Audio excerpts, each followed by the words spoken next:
आजकल प्रत्येक घरों में विवाद है, महाभारत मची, अलग अलग है। लोग हमारे पास आते, महाराज जी कोई उपाय बताओ। सासू मां चाहती है कि हमें जो बहू मिले वो एकदम हमें मां माने, वो बेटी जैसी रहे,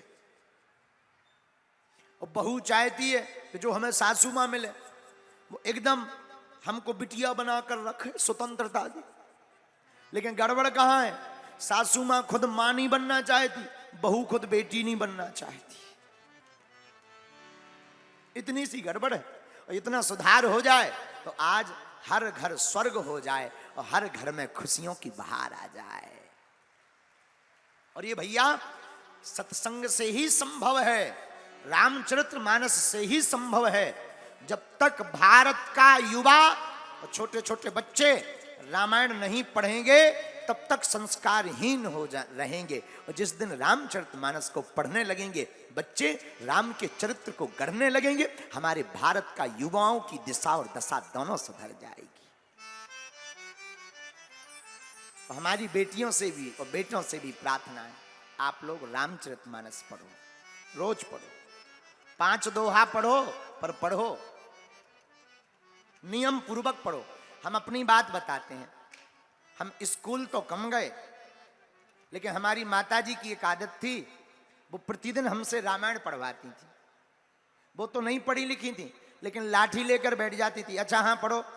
हम रामायण उठा करके पढ़ते थे, माताजी बैठी बैठी सुनती थी। उसी का प्रताप है कि हमने 12वीं तक पढ़ाई स्कूल में रेगुलर की। स्कूल महीने में एक बार गए, पर रामचरितमानस में संसार का ऐसा कोई प्रश्न नहीं जिसका उत्तर ना हो। और रामचरितमानस की कृपा से हम एक भी बार फेल नहीं भया, और 12वीं में 75% लेके आए और 5000 रुपया स्कॉलर ले आए। आओ, आओ। लेकिन जब हमें मिले थे तब हम यही कहते थे, भाग्य को भूत कमाते हैं। क्योंकि पढ़े ही नहीं, अब पढ़े नहीं, करे भी नहीं, ना पढ़े, बस लड़े हैं। ना कड़े हैं ना पढ़े हैं, बस लड़े हैं। लेकिन धन्य है गुरु का प्रताप, रामचरितमानस का प्रताप। इसका मतलब ये नहीं है कि जितने बच्चा यहां पढ़ने वाले बैठे वो कल से स्कूल बंद कर दें, रामायण भर पढ़े। नहीं नहीं नहीं, ये हमारी तो मजबूरी थी। हमारी मजबूरी ये थी कि हमारे पिताजी कुछ करते नहीं थे, तो घर चलाने के लिए कर्मकांड करते थे, कुछ काम धाम करते थे, तब भोजन की व्यवस्था होती थी। तो हमारी मजबूरी थी। आप लोग खूब पढ़ना, स्कूल भी जाना, विद्यालय भी जाना, कॉलेज भी जाना, पढ़ना भी, लेकिन संगत संभल कर करना, और ऐसा जीवन जीना कि तुम्हें अपनी जिंदगी में ऐसी उपलब्धि मिले कि माता पिता तुम्हारे नाम से गौरवान्वित महसूस करें। हम एक और प्रार्थना करेंगे। पिता के नाम से तो बहुत लोगों को जाना जाता है, और अगर बेटा या बेटी का नाम पिता के नाम से है तो किसी मतलब का नहीं। बेटा और बेटी तो तब है जब इनके नाम से पिता को जाना जाए। ऐसा काम करना चाहिए कि लोग कहें ये अमुक बेटी का पिता घूम रहा है, ये अमुक बेटे का पिता घूम रहा है। ऐसा काम करो, ये अमुक कलेक्टर के पिताजी है, ये एसडीएम साहब के पिताजी है, ये अमुक इंजीनियर के पिताजी है। ऐसा नाम रोशन करो ताकि माता पिता को तुम्हारे होने पर गौरवान्वित महसूस हो गए। माता पिता इस धरती के भगवान है। वो दिन रात अपने बालकों को पढ़ाने बढ़ाने के लिए पसीना गिराते, मेहनत करते, रातों भर जगते। हमारी बेटी हमारा बेटा पढ़ेगा। और बच्चे, कुछ बच्चे खेल खेल में, संगत में, 4 दिन की चांदनी में अपने जीवन का और अपने भविष्य को नष्ट कर लेते हैं। हम प्रत्येक पढ़ने वाले बच्चों को कहेंगे, अगर तुमको याददाश्त की दिक्कत है, रोज तुम रामायण के 5 दोहे पढ़ो, रोज सूर्य भगवान को अर्घ दो, प्रातः काल जाग कर। हम तुमको वचन देते हैं, तुम्हारी याददाश्त तेज हो जाएगी मात्र सूर्य भगवान के अर्घ से। और पढ़ो और बढ़ो। बार बार मौका नहीं मिलता। माता पिता का नाम रोशन करो, माता पिता को गौरवान्वित महसूस करवाओ। एक दिन ऐसा लाओ कि माता पिता छाती ठोक कर कहें ये हमारी बेटी है या ये हमारा बेटा है। ऐसा जरूर करना चाहिए। यही राम जी का आदर्श है, यही राम कथा का आदर्श है। तो आज भगवान प्रकट भय, एक बधाई गाकर आओ, भागवत कथा शुरू करेंगे, क्योंकि भागवत अब पूरी धरी है। लेकिन राम जी का अवतार है तो गाली एक बधाई हो जाए, काय हो जाए कि ना होगा, जोर से बोलो। तुम्हें काय, तुम्हें कौन सी टेंशन है, हो जाए तो ठीक ना हो तो ठीक, बैठे हैं कुछ सामने खड़े हैं, इन्हें तो बिल्कुल ही टेंशन है, ये तो बिल्कुल फ्री है। सबने जुड़ मिलकर के राम जी से कहा, सरकार आपने सबको सब कुछ दिया, इनको कुछ दो। भरत जी ने बात रखी, आगे रहकर कुछ तो दो। तो राम जी क्या बोले, भरत भाई कपि से उड़ने हम नहीं, भरत भाई कपि से उड़ने हम नहीं। सबसे उड़न है, हनुमान जी से उड़न नहीं हो सकते। फिर भी आप कहते हो तो आपकी बात को मानना पड़ेगा। राम जी बोले, हनुमान जी कुछ मांगो। हनुमान जी बोले, क्या चाहिए, आप मिल गए सब है, नहीं नहीं कुछ मांगो, सबकी इच्छा है। हनुमान जी बोले, हम प्रिय हैं या नहीं ये बताओ। राम जी बोले, बिल्कुल है। तो बोले, पर सबको एक एक वरदान दिया, हमें दो दो। पूरी अयोध्या के हाथ ला के बोले, दे दो दे दो दे दो, जान तो दो दो दो, दो नहीं तीन ले, दे दो दे दो दे दो। हनुमान जी बोले, नहीं दो।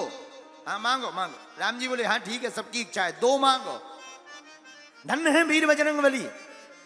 राम जी के दोनों चरणों को पकड़ करके बोले, आपके ये दोनों पद कमलों की सेवा जिंदगी भर मिली रहे, और हमें इसके अलावा कुछ नहीं चाहिए। अयोध्या वारन अटे कागो के अब तो जाते ही अब बिल्कुल ही रजिस्टर्ड हो गए।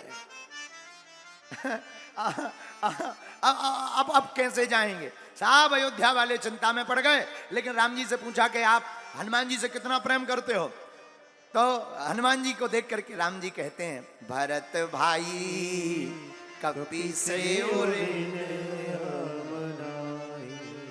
इस बात को एक जगह और कहा, कितना प्रेम करते राम जी हनुमान जी से। तुम मम प्रिय भरत ही सम भाई, तुम मम प्रिय भरत ही सम भाई। भरत जी के समान तुम हमें प्रिय हो। हनुमान जी कहते, विभीषण देखो, हम कपि हैं, चंचल हैं, कामी है, ये रघुनाथ जी का प्रभाव तो देखो, और राम जी का स्वभाव तो देखो कि हमारे जैसे बंदर को भी अपने चरणों में रखकर सुंदर बना दिया। और सुंदर ही नहीं, चारों युग परिताप तुम्हारा, चारों युग परिताप तुम्हारा, है परिसिद्धि जगत उजियारा, है परिसिद्धि जगत उजियारा। चारों युग परिताप तुम्हारा, परिसिद्धि जगत उजियारा, परिसिद्धि जगत उजियारा। श्री राम जय राम जय जय राम, श्री राम जय राम जय जय राम, श्री राम जय राम जय जय राम, श्री राम जय राम जय जय राम। ये राम जी का प्रभाव है कि कपि होकर, बंदर होकर, चंचल होकर, कामी होकर के भी चारों युगों में उनको पुजवा दिया। यही राम जी का प्रभाव और स्वभाव है। उन्हीं राम जी का आज जन्मोत्सव, रामनवमी प्रकटोत्सव है। और पूरे भारतवासियों को ऐसे राम के प्रकट होने पर राम राज्य की कल्पना के साथ और भारत हिंदू राष्ट्र की कल्पना के साथ ढेर सारी शुभकामनाएं हैं।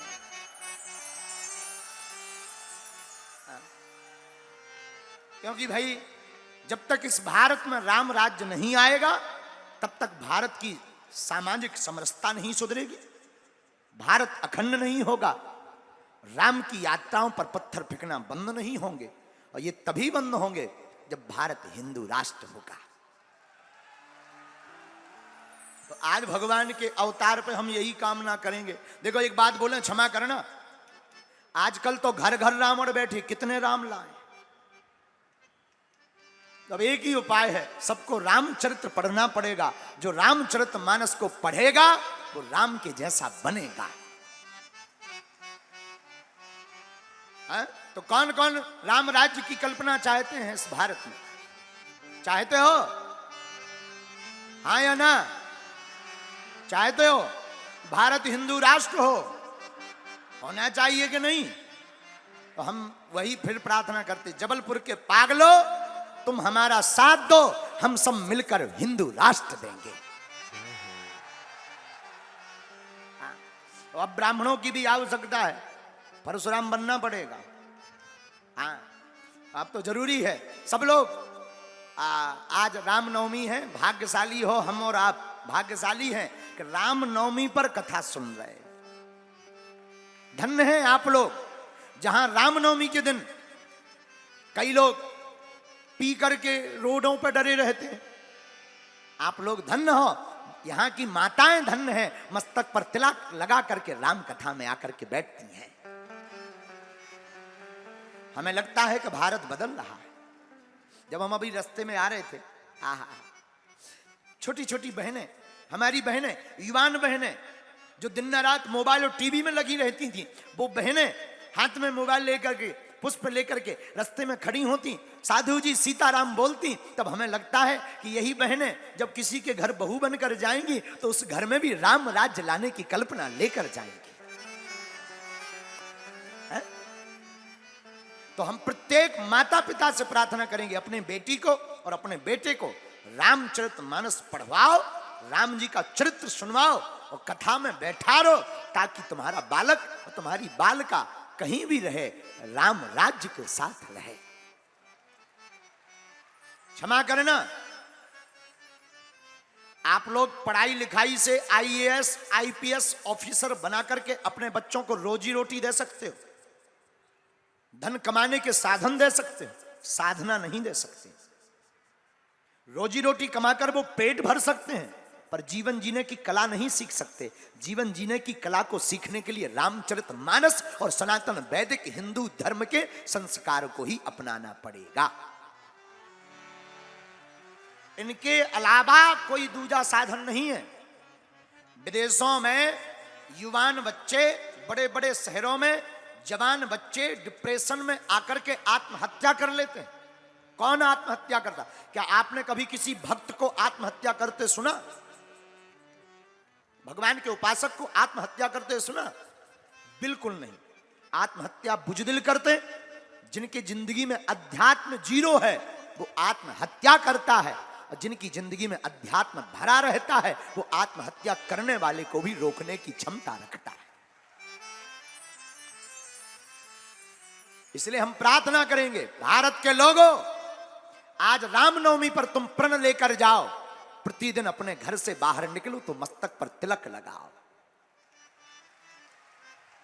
आज कथा में प्रण लेकर जाओ कि जहां रहना, जब भी कथा सुनने का मौका मिले चूकना मत, सोचना मत, कथा में दौड़े चले आना।